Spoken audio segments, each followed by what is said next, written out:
ओम गणगणपते नमः। ओम गणगणपते नमः। ओम गणगणपते नमः। ओम नमः शिवाय। कैलाश संहिता। ऋषियों का सूत जी से तथा वामदेव जी का स्कंद से प्रश्न। प्रणवार्थ निरूपण के लिए अनुरोध। नमः शिवाय सांबाय सगणाय ससूनवे प्रधान पुरुषेशाय सर्ग स्थित हेत्वे। जो प्रधान और पुरुष के नियंता तथा सृष्टि पालन और संहार के कारण हैं, उन पार्वती सहित शिव को उनके पार्षदों और पुत्रों के साथ प्रणाम है। ऋषि बोले, सूत जी, हमने अनेक आख्यानों से युक्त परम मनोहर उमा संहिता सुनी। अब आप शिव तत्व का ज्ञान बढ़ाने वाली कैलाश संहिता का वर्णन कीजिए। व्यास जी ने कहा, पुत्रों, शिव तत्व का प्रतिपादन करने वाली दिव्य कैलाश संहिता का वर्णन करता हूँ। तुम प्रेम पूर्वक सुनो। तुम्हारे प्रति स्नेह होने के कारण ही मैं तुम्हें यह प्रसंग सुना रहा हूँ। इतना कहकर व्यास जी ने काशी में मुनियों के तथा सूत जी के संवाद, व्यास मुनि संवाद, शिव पार्वती संवाद, शिव जी के द्वारा पार्वती के प्रति संन्यास पद्धति, संन्यासचार, संन्यास मंडल, संन्यास पद्धति, न्यास, वर्ण पूजन, प्रणवार्थ पद्धति आदि प्रसंगों का वर्णन करके पुनः ऋषिगण तथा सूत जी के मिलन एवं संवाद की अवतारणा करते हुए सूत जी के प्रति ऋषियों के प्रश्न का यूं वर्णन किया। ऋषि बोले, महाभाग सूत जी, आप हमारे श्रेष्ठ गुरु हैं, अतः यदि आपका हम पर अनुग्रह हो तो हम आपसे एक प्रश्न पूछते हैं। श्रद्धालु शिष्यों पर आप जैसे गुरुजन सदा स्नेह रखते हैं, इस बात को आपने इस समय हमें प्रत्यक्ष दिखा दिया। मुने, विरजा होम के समय पहले आपने जो वामदेव का मत सूचित किया था, उसे हमने विस्तार पूर्वक नहीं सुना। अब हम बड़े आदर और श्रद्धा के साथ उसे सुनना चाहते हैं। कृपा सिंधु, आप प्रसन्नता पूर्वक उसका वर्णन करें। ऋषियों की यह बात सुनकर सूत के शरीर में रोमांच हो आया। उन्होंने गुरु के भी परम उत्कृष्ट गुरु महादेव जी को, त्रिभुवन जननी महादेवी उमा को तथा गुरु व्यास को भी भक्ति पूर्वक नमस्कार करके मुनियों को आह्लादित करते हुए गंभीर वाणी में इस प्रकार कहा। सूत जी बोले, मुनियों, तुम्हारा कल्याण हो, तुम सब लोग सदा सुखी रहो। महाभाग महात्माओं, तुम भगवान शिव के भक्त तथा दृढ़तापूर्वक व्रत का पालन करने वाले हो। यह निश्चित रूप से जानकर ही मैं तुम लोगों के समक्ष इस विषय का प्रसन्नतापूर्वक वर्णन करता हूँ। ध्यान देकर सुनो। पूर्व काल के रथंतर कल्प में महामुनि वामदेव माता के गर्भ से बाहर निकलते ही शिव तत्व के ज्ञाताओं में सर्वश्रेष्ठ माने जाने लगे। वे वेदों, आगमों, पुराणों तथा अन्य सब शास्त्रों के भी तात्विक अर्थ को जानने वाले थे। देवता, असुर तथा मनुष्य आदि जीवों के जन्म कर्मों का उन्हें भली भांति ज्ञान था। उनका संपूर्ण अंग भस्म लगाने से उज्जवल दिखाई देता था। उनके मस्तक पर जटाओं का समूह शोभा देता था। वे किसी के आश्रित नहीं थे। उनके मन में किसी वस्तु की इच्छा नहीं थी। वे शीत, उष्ण आदि द्वंद्वों से परे तथा अहंकार शून्य थे। वे दिगंबर महाज्ञानी महात्मा दूसरे महेश्वर के समान जान पड़ते थे। उन्हीं के जैसे स्वभाव वाले बड़े बड़े मुनि शिष्य होकर उन्हें घेरे रहते थे। वे अपने चरणों के स्पर्श जनित पुण्य से इस पृथ्वी को पवित्र करते हुए सब ओर विचरते और अपने चित्त को निरंतर परम धाम स्वरूप परब्रह्म परमात्मा में लगाए रहते थे। इस तरह घूमते हुए वामदेव जी ने मेरु के दक्षिण शिखर कुमार श्रृंग में प्रसन्नतापूर्वक प्रवेश किया, जहाँ मयूर वाहन शिव कुमार, ज्ञानमय शक्ति धारण करने वाले, समस्त असुरों के नाशक और सर्वदेव वंदित भगवान स्कंद रहते थे। उनके साथ उनकी शक्ति भूता गजावल्ली भी थी। वहीं स्कंद सर के नाम से प्रसिद्ध एक सरोवर था, जो समुद्र के समान अगाध एवं विशाल दिखाई देता था। उसका जल ठंडा और स्वादिष्ट था। वह सरोवर स्वच्छ, अगाध एवं बहुत जल राशि से पूर्ण था। उसमें संपूर्ण आश्चर्यजनक गुण विद्यमान थे। वह जलाशय स्कंद स्वामी के समीप ही था। महामुनि वामदेव ने शिष्यों के साथ उसमें स्नान करके शिखर पर बैठे हुए मुनिवृंद सेवित कुमार का दर्शन किया। वे उगते हुए सूर्य के समान तेजस्वी थे। मोर उनका श्रेष्ठ वाहन था। उनके 4 भुजाएं थीं। सभी अंगों से उदारता सूचित होती थी। मुकुट आदि उनकी शोभा बढ़ा रहे थे। रत्नभूत 2 शक्तियाँ उनकी उपासना करती थीं। उन्होंने अपने 4 हाथों में क्रमशः शक्ति, कुक्कुट, वर और अभय धारण कर रखे थे। स्कंद का दर्शन और पूजन करके उन मुनीश्वर ने बड़ी भक्ति से उनका स्तवन आरंभ किया। वामदेव बोले, जो प्रणव के वाच्यार्थ, प्रणवार्थ के प्रतिपादक, प्रणवाक्षर रूप बीज से युक्त तथा प्रणव रूप हैं, उन आप स्वामी कार्तिकेय को बारंबार नमस्कार है। वेदांत के अर्थभूत ब्रह्म ही जिनका स्वरूप है, जो वेदांत का अर्थ करते हैं, वेदांत के अर्थ को जानते हैं और नित्य विदित हैं, उन स्कंद स्वामी को बारंबार नमस्कार है। समस्त प्राणियों की हृदय गुफा में प्रतिष्ठित गुह को नमस्कार है, जो स्वयं गुम है, जिनका रूप गुम है तथा जो गुम शास्त्रों के ज्ञाता हैं, उन स्वामी कार्तिकेय को नमस्कार है। प्रभो, आप गुणों से भी अत्यंत अणु और महान से भी परम महान हैं। कारण और कार्य अथवा भूत और भविष्य के भी ज्ञाता हैं। आप परमात्म स्वरूप को नमस्कार है। आप स्कंद हैं। स्कंदन ही आपका रूप है। आप सूर्य और अरुण के समान तेजस्वी हैं। पारिजात की माला से सुशोभित मुकुट आदि धारण करने वाले आप स्कंद स्वामी को सदा नमस्कार है। आप शिव के शिष्य और पुत्र हैं, शिव देने वाले हैं, शिव को प्रिय हैं तथा शिवा और शिव के लिए आनंद की निधि हैं। आपको नमस्कार है। आप गंगा जी के बालक, कृतिकाओं के कुमार, भगवती उमा के पुत्र तथा सरकंडों के वन में शयन करने वाले हैं। आप महाबुद्धिमान देवता को नमस्कार है। षट्क्षर मंत्र आपका शरीर है। आप 6 प्रकार के अर्थ का विधान करने वाले हैं। आपका रूप 6 मार्गों से परे है। आप षडानन को बारंबार नमस्कार है। द्वादशात्मन आपके 12 विशाल नेत्र और 12 उठी हुई भुजाएं हैं। उन भुजाओं में आप 12 आयुध धारण करते हैं। आपको नमस्कार है। आप चतुर्भुज रूपधारी, शांत तथा चारों भुजाओं में क्रमशः शक्ति, कुक्कुट, वर और अभय धारण करते हैं। आप असुर विदारण देव को नमस्कार है। आपका वक्षस्थल गजावल्ली के कुचों में लगे हुए कुमकुम से अंकित है। अपने छोटे भाई गणेश जी की आनंदमयी महिमा सुनकर आप मन ही मन आनंदित होते हैं। आपको नमस्कार है। ब्रह्मा आदि देवता, मुनि और किन्नर गणों से गाई जाने वाली गाथा विशेषक द्वारा जिनके पवित्र कीर्ति धाम का चिंतन किया जाता है, उन आप स्कंद को नमस्कार है। देवताओं के निर्मल किरीट को विभूषित करने वाली पुष्पमालाओं से आपके मनोहर चरणार विंदों की पूजा की जाती है। आपको नमस्कार है। वामदेव द्वारा वर्णित इस दिव्य स्कंद स्तोत्र का पाठ या श्रवण करता है, वह परम गति को प्राप्त होता है। यह स्तोत्र बुद्धि को बढ़ाने वाला, शिव भक्ति की वृद्धि करने वाला, आयु, आरोग्य तथा धन की प्राप्ति कराने वाला और सदा संपूर्ण अभीष्ट को देने वाला है। वामदेव ने इस प्रकार देव सेनापति भगवान स्कंद की स्तुति करके 3 बार उनकी परिक्रमा की और पृथ्वी पर दंड की भांति गिरकर नतमस्तक हो बारंबार साष्टांग प्रणाम और परिक्रमा करने के अनंतर वे विनीत भाव से उनके पास खड़े हो गए। वामदेव जी के द्वारा किए गए इस परमार्थपूर्ण स्तोत्र को सुनकर महेश्वर पुत्र भगवान स्कंद बड़े प्रसन्न हुए।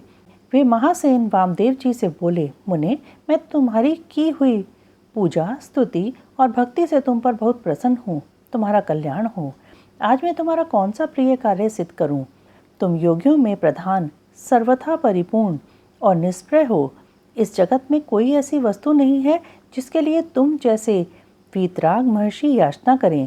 तथापि धर्म की रक्षा और संपूर्ण जगत पर अनुग्रह करने के लिए तुम जैसे साधु संत भूतल पर विचरते रहते हैं। ब्राह्मण, यदि इस समय मुझसे कुछ सुनना हो तो कहो। मैं लोक पर अनुग्रह करने के लिए उस विषय का वर्णन करूंगा। स्कंद की वह बात सुनकर महामुनि वामदेव ने विनयवनत मेघ के समान गंभीर वाणी में कहा। वामदेव बोले, भगवान, आप परमेश्वर हैं।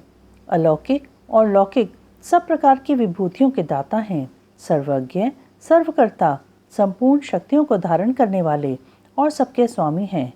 हम साधारण जीव हैं।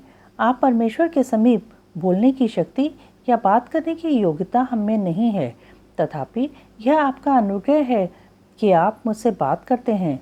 महाप्राज्ञ, मैं कृतार्थ हूँ। कण मात्र विज्ञान से प्रेरित हो आपके समक्ष अपना प्रश्न रख रहा हूँ। मेरे इस अपराध को आप क्षमा करेंगे। प्रणव सबसे उत्तम मंत्र है। वह साक्षात परमेश्वर का वाचक है। पशुओं के पाश को छुड़ाने वाले भगवान पशुपति ही उसके वाच्यार्थ हैं। ओमितीदम सर्वम, ओमकार ही यह प्रत्यक्ष दिखने वाला समस्त जगत है। यह सनातन श्रुति का कथन है। ओमिति ब्रह्म, अर्थात ओम यह ब्रह्म है तथा सर्वम ह्रोतद ब्रह्म, यह सब का सब ब्रह्म ही है, इत्यादि बातें भी श्रुतियों द्वारा कही गई हैं। इस प्रकार मैंने समष्टि तथा व्यष्टि भाव से प्रणवार्थ का श्रवण किया है।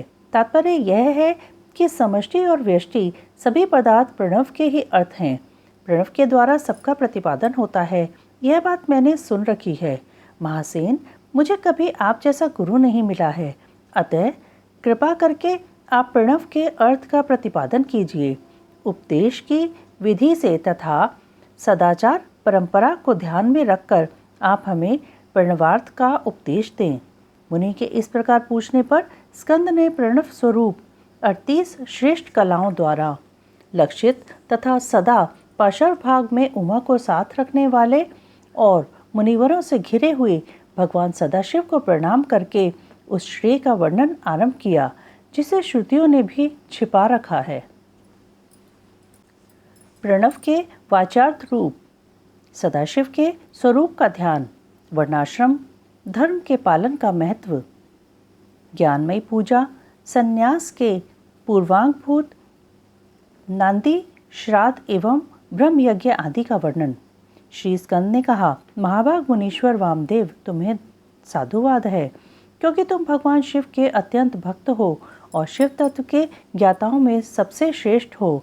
तीनों लोकों में कहीं कोई ऐसी वस्तु नहीं है जो तुम्हें ज्ञात न हो, तथापि तुम लोक पर अनुग्रह करने वाले हो, इसलिए तुम्हारे समक्ष इस विषय का वर्णन करूंगा। इस लोक में जितने जीव हैं वे सब नाना प्रकार के शास्त्रों से मोहित हैं। परमेश्वर की अति विचित्र माया ने उन्हें परमार्थ से वंचित कर दिया है। अतः प्रणव के वाचार्थभूत साक्षात परमेश्वर को वे नहीं जानते। वे महेश्वर ही सगुण, निर्गुण तथा त्रिदेवों के जनक परब्रह्म परमात्मा हैं।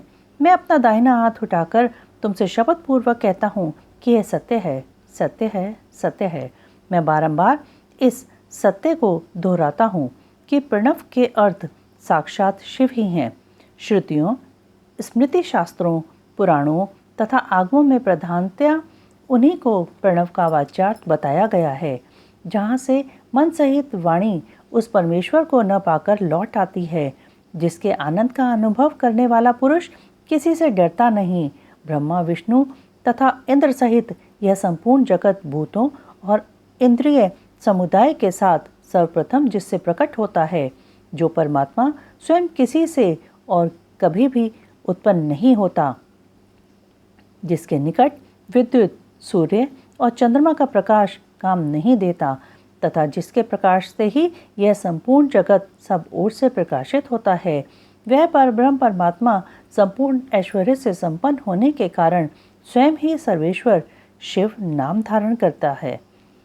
हृदयाकाश के भीतर विराजमान जो भगवान शंभु मुमुक्षु पुरुषों के ध्येय हैं, जो सर्वव्यापी प्रकाशात्मा भास स्वरूप एवं चिन्मय हैं, जिन परम पुरुष की पराशक्ति शिवा भक्ति भाव से सुलभ, मनोहरा, निर्गुण, अपने गुणों से ही निगूढ़ और निष्कल हैं।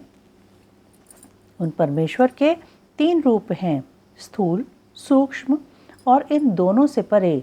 मुने मुमुक्षु योगियों को नित्य क्रमशः उनके इन स्वरूपों का ध्यान करना चाहिए।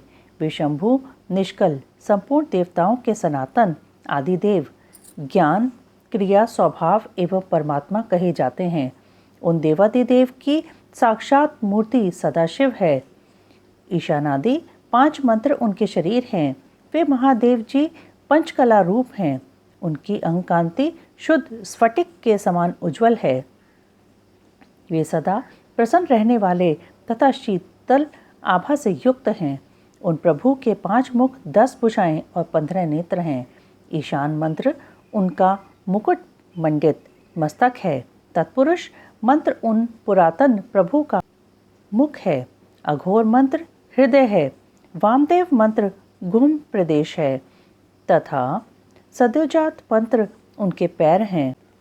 इस प्रकार वे पंच मंत्र रूप हैं। वे ही साक्षात साकार और निराकार परमात्मा हैं। सर्वज्ञता आदि 6 शक्तियां उनके शरीर के 6 अंग हैं। वे शब्दादि शक्तियों से स्फुरित हृदय कमल के द्वारा सुशोभित हैं। वाम भाग में मनोन्मणि नामक अपनी शक्ति से विभूषित हैं। अब मैं मंत्र आदि 6 प्रकार के अर्थों को प्रकट करने के लिए जो अर्थोपन्यास की पद्धति है उसके द्वारा प्रणव के समष्टि और व्यष्टि संबंधी भावार्थ का वर्णन करूंगा, परंतु पहले उपदेश का क्रम बताना उचित है, इसलिए उसी को सुनो। मुने, इस मानव लोक में 4 वर्ण प्रसिद्ध हैं। उनमें से जो ब्राह्मण, क्षत्रिय और वैश्य ये 3 वर्ण हैं, उन्हीं का वैदिक आचार से संबंध है। त्रैवर्णिकों की सेवा ही जिनके लिए सारभूत धर्म है, उन शूद्रों का वेदाध्ययन में अधिकार नहीं है। यदि सब त्रैवर्णिक अपने अपने आश्रम धर्म के पालन में हार्दिक अनुराग के साथ लगे हों तो उनका ही श्रुतियों और स्मृतियों में प्रतिपादित धर्म के अनुष्ठान में अधिकार है, दूसरे का कदापि नहीं। श्रुति और स्मृति में प्रतिपादित कर्म का अनुष्ठान करने वाला पुरुष अवश्य सिद्धि को प्राप्त होगा। यह बात वेदोक्त मार्ग को दिखाने वाले परमेश्वर ने स्वयं कही है। वर्ण धर्म और आश्रम धर्म के पालन जनित पुण्य से परमेश्वर का पूजन करके बहुत से श्रेष्ठ मुनि उनके सायुज्य को प्राप्त हो गए हैं। ब्रह्मचर्य के पालन से ऋषियों की, यज्ञ कर्मों की अनुष्ठान से देवताओं की तथा संतोत्पादन से पितरों की तृप्ति होती है, ऐसा श्रुति ने कहा है। इस प्रकार ऋषि ऋण, देव ऋण तथा पितृ ऋण इन तीनों से मुक्त हो वानप्रस्थ आश्रम में प्रविष्ट होकर मनुष्य शीत, उष्ण तथा सुख दुख आदि द्वंद्वों को सहन करते हुए जितेंद्रिय, तपस्वी और मिताहारी हो यम नियम आदि योग का अभ्यास करे, जिससे बुद्धि निश्चल तथा अत्यंत दृढ़ हो जाए। इस प्रकार क्रमशः अभ्यास करके शुचित हुआ पुरुष संपूर्ण कर्मों का संन्यास कर दे। समस्त कर्मों का संन्यास करने के पश्चात ज्ञान के समादर में तत्पर रहे। ज्ञान के समादर को ही ज्ञानमयी पूजा कहते हैं। वह पूजा जीव की साक्षात शिव के साथ एकता का बोध कराकर जीवन मुक्त रूप फल देने वाली है। यतियों के लिए इस पूजा को सर्वोत्तम तथा निर्दोष समझना चाहिए। महाप्राज्ञ, तुम पर स्नेह होने के कारण लोकानुग्रह की कामना से मैं उस पूजा की विधि बता रहा हूँ, सावधान होकर सुनो। साधक को चाहिए कि वह संपूर्ण शास्त्रों के तत्वार्थ के ज्ञाता, वेदांत ज्ञान के पारंगत तथा बुद्धिमानों में श्रेष्ठ आचार्य की शरण में जाए। उत्तम बुद्धि से युक्त एवं चतुर साधक आचार्य के समीप जाकर विधि पूर्वक दंड प्रणाम आदि के द्वारा उन्हें यत्न पूर्वक संतुष्ट करे। वे गुरु की आज्ञा ले वह 12 दिनों तक केवल दूध पी कर रहे। तदंतर शुक्ल पक्ष की चतुर्थी या दशमी को प्रातःकाल विधिवत स्नान कर शुचित हुआ विद्वान साधक नित्य कर्म करके गुरु को बुलाकर शास्त्रोक्त विधि से नांदी श्राद्ध करे। नांदी श्राद्ध में विश्व देवों की संज्ञा, सत्य और वसु बताई गई है। प्रथम देव श्राद्ध में नांदीमुख देवता ब्रह्मा, विष्णु और महेश कहे गए हैं। दूसरे ऋषि श्राद्ध में उन्हें ब्रह्मर्षि, देवर्षि तथा राजर्षि कहा गया है। तीसरे दिव्य श्राद्ध में उनकी वसु, रुद्र और आदित्य संज्ञा बताई गई है। चौथे मनुष्य श्राद्ध में सनक आदि 4 मुनीश्वर ही नांदीमुख देवता हैं। 5वें भूत श्राद्ध में 5 भूत, नेत्र आदि 11 इंद्रिय समूह तथा जरायुज आदि चतुर्विध प्राणी समुदाय नांदीमुख माने गए हैं।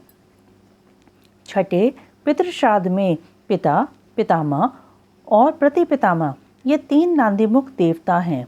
7वें मातृश्राद्ध में माता, पितामही और प्रतिपितामही इन तीनों को नांदीमुख देवता बताया गया है तथा 8वें आत्मश्राद्ध में आत्मा, पिता, पितामह और प्रतिपितामह ये 4 नांदीमुख देवता कहे गए हैं। माता महात्मक श्राद्ध में मातामह, प्रमातामह और वृद्ध प्रमातामह ये 3 नांदीमुख देवता सपत्नीक बताए गए हैं। प्रत्येक श्राद्ध में 2-2 ब्राह्मण करके जितने ब्राह्मण आवश्यक हों उनको आमंत्रित करे और स्वयं यत्नपूर्वक आचमन करके पवित्र हो उन ब्राह्मणों के पैर धोए। उस समय इस प्रकार कहे, जो समस्त संपत्ति की प्राप्ति में कारण आई हुई आपत्ति के समूह को नष्ट करने के लिए धूमकेतु रूप तथा अपार संसार सागर से पार लगाने के लिए सेतु के समान हैं, वे ब्राह्मणों की चरण धूलियाँ मुझे पवित्र करें।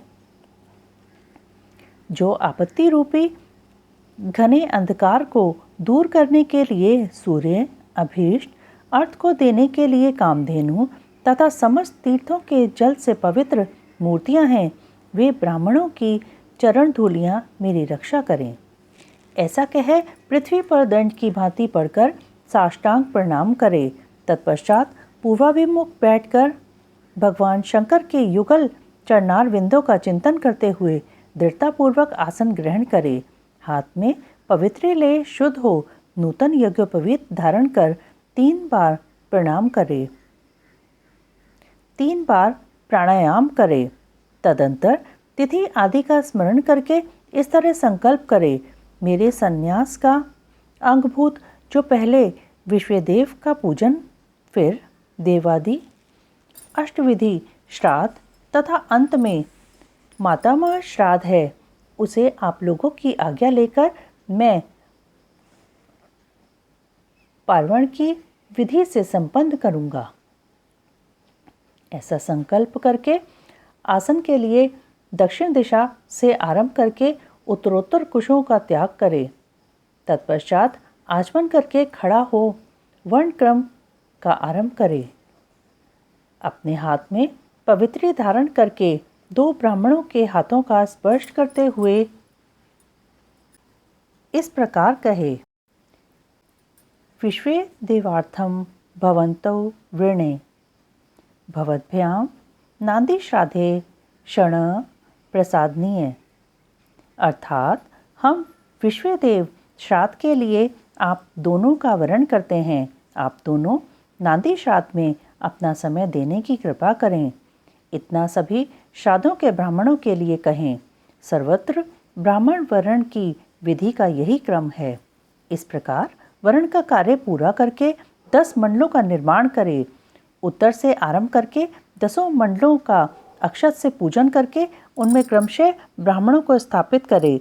फिर उनके चरणों पर भी अक्षत आदि चढ़ाए। तदंतर संबोधन पूर्वक विश्वदेव आदि नामों का उच्चारण करे और कुश, पुष्प, अक्षत एवं जल से इदम वह पाद्यम कहकर पाद्य निवेदन करे।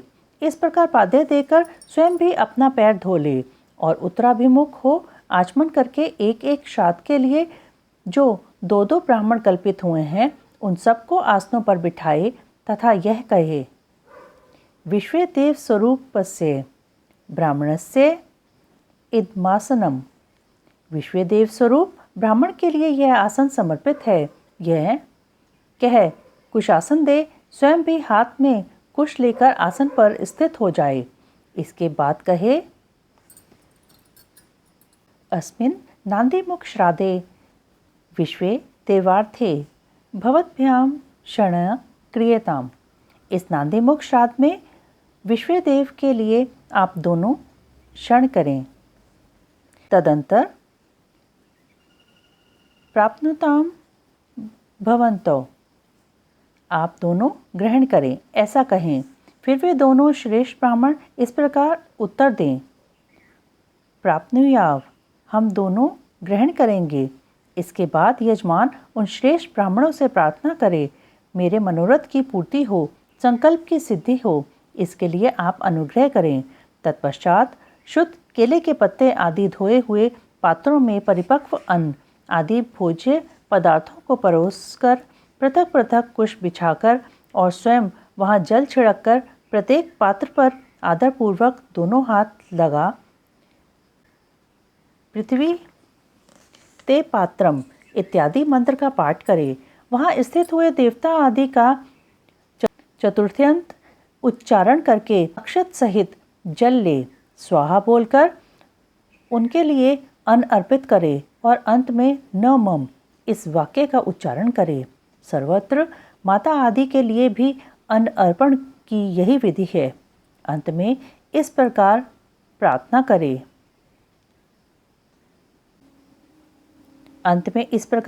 करे, यत्ते पद्म स्मरणाद यस्य नाम जपादपि न्यूनम कर्म भवेद पूर्णम ते वंदे सामीश्वरम। जिनके चरणारविंदों के चिंतन एवं नाम जप से न्यूनतापूर्ण अथवा अधूरा कर्म भी पूरा हो जाता है, उन साम सदाशिव की मैं वंदना करता हूँ।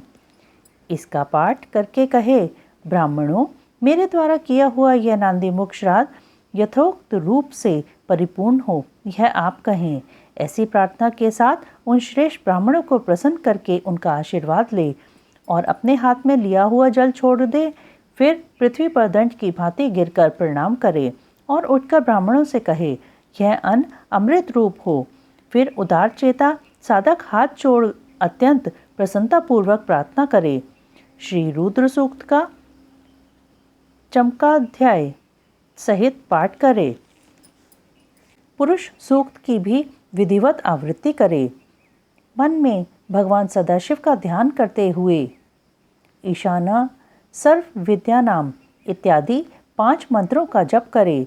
जब ब्राह्मण लोग भोजन कर चुके तब रुद्र सूक्त का पाठ समाप्त कर क्षमा प्रार्थना पूर्वक उन ब्राह्मणों को पुनः अमृतापिधान नमसी स्वाहा यह मंत्र पढ़कर उत्तरापोषण के लिए जल दे। तदंतर हाथ पैर धो आचमन करके पिंडदान के स्थान पर जाए। वहाँ पूर्वाभिमुख बैठकर मौन भाव से 3 बार प्राणायाम करे। इसके बाद मैं नांदीमुख श्राद्ध का अंगभूत पिंडदान करूँगा, ऐसा संकल्प करके दक्षिण से लेकर उत्तर की ओर 9 रेखाएं खींचें और उन रेखाओं पर क्रमशः 12-12 पूर्वार्क कुश बिछाए। फिर दक्षिण की ओर से देवता आदि के 5 स्थानों पर चुपचाप अक्षत और जल छोड़े। पितृवर्ग के 3 स्थानों पर क्रमशः अक्षत जल छोड़कर 9वें माता महादी के स्थान पर भी मार्जन करे। तत्पश्चात अत्र पितरो माध्यध्वम कहकर देवादि के 5 स्थानों पर क्रमशः अक्षत जल छोड़े। इस प्रकार अवनेजन दे 5 स्थानों पर प्रत्येक के लिए 3-3 पिंड दे। अपने ब्रह्म सूत्र में बताई हुई पद्धति के अनुसार सभी पिंड पृथक पृथक देने चाहिए। फिर पितरों के 7 गुणे के लिए जल अक्षत अर्पित करे। तत्पश्चात अपने हृदय कमल में सदा शिव देव का ध्यान करे और पूर्वोक्त इत्यादि श्लोक का पुनः पाठ करके ब्राह्मणों को नमस्कार पूर्वक यथाशक्ति दक्षिणा दे। फिर त्रुटियों के लिए क्षमा प्रार्थना करके देवताओं पितरों का विसर्जन करे। पिंडों का उत्सर्ग करके उन्हें गौओं के खाने के लिए दे दे अथवा जल में डाल दे। तत्पश्चात पुण्य वाचन करके स्वजनों के साथ भोजन करे। दूसरे दिन प्रातःकाल उठकर शुद्ध बुद्धि वाला साधक उपवास पूर्वक व्रत रखे। कांक और उपस्थ के बालों को छोड़कर शेष सभी बाल मुंडवा दे, परंतु शिखा के 7-8 बाल अवश्य बचा ले। फिर स्नान करके धुले हुए वस्त्र पहनकर शुद्ध हो 2 बार आचमन करके मौन हो विधिवत भस्म धारण करे। पुण्यवाचन करके उससे अपने आप को प्रोक्षण कर बाहर भीतर से शुद्ध हो। होम द्रव्य और आचार्य की दक्षिणा के द्रव्य को छोड़कर शेष सभी द्रव्य महेश्वरार्पण बुद्धि से ब्राह्मणों और विशेषतः शिव भक्तों को बांट दे। तदंतर गुरु रूपधारी शिव के लिए वस्त्र आदि की दक्षिणा दे। पृथ्वी पर दंडवत प्रणाम करके डोरा, कौपीन, वस्त्र तथा दंड आदि जो धोकर पवित्र किए गए हों धारण करे। तदंतर होम द्रव्य और समिधा आदि लेकर समुद्र या नदी के तट पर, पर्वत पर, शिवालय में, वन में अथवा गौशाला में किसी उत्तम स्थान का विचार करके वहां बैठ जाए और आचमन करके पहले मानसिक जप करे। फिर ओम नमो ब्रह्मणे इस मंत्र का 3 बार जप करके अग्निमीले पुरोहितम इस मंत्र का पाठ करे। इसके बाद अथ महाव्रतम अग्निर्वै देवानाम एतस्य समामन्याम ओम ईशे त्वर्जे त्वा वायवस्त अग्न आयाहि वीते तथा शम नो देवी रभीष्टे इत्यादि का पाठ करे। तत्पश्चात म य र स त ज भ न ल ग पंच संवत्सरमयम् अथातो धर्म जिज्ञासा अथातो ब्रह्म जिज्ञासा इन सब का पाठ करे। तदंतर यथासंभव वेद पुराण आदि का स्वाध्याय करे। इसके बाद ओम ब्रह्मणे नमः, ओम इंद्राय नमः, ओम सूर्याय नमः, ओम सोमाय नमः, ओम प्रजापते नमः, ओम आत्मने नमः, ओम अंतरात्मने नमः, ओम ज्ञानात्मने नमः, ओम परमात्मने नमः इत्यादि रूप से ब्रह्मा आदि शब्दों के आदि में ओम और अंत में नमः लगाकर उनके चतुर्थ्यंत रूप का जप करे। इसके बाद 3 मुट्ठी सत्तू लेकर प्रणव के उच्चारण पूर्वक 3 बार खाए और प्रणव से ही 2 बार आचमन करके नाभि का स्पर्श करे। उस समय आगे बताए जाने वाले शब्दों के आदि में प्रणव और अंत में नमः स्वाहा जोड़कर उनका उच्चारण करे। यथा ओम आत्मने नमः स्वाहा, ओम अंतरात्मने नमः स्वाहा, ओम ज्ञात्मने नमः स्वाहा, ओम परमात्मने नमः स्वाहा, ओम प्रजापते नमः स्वाहा इति। तदंतर पृथक पृथक प्रणव मंत्र से ही दूध दही मिले हुए घी को 3 बार चाटकर पुनः 2 बार आचमन करे। इसके बाद मन को स्थिर करके सुस्थिर आसन पर पूर्वाभिमुख बैठकर शास्त्रोक्त विधि से 3 बार प्राणायाम करे। ओम नमः शिवाय, ओम नमः शिवाय, ओम नमः शिवाय।